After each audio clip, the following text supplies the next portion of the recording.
Yo siento que represento todos los ciudadanos de Ciudad Bella y a mes del pakistanesos, todas las otras Omar y Donas.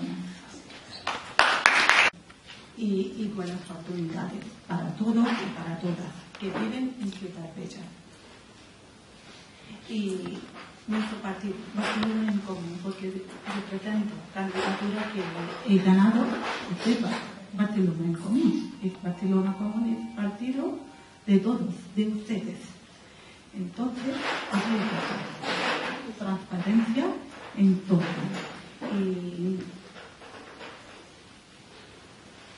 Y como persona migrada, es un amante. Sí, por supuesto que sí.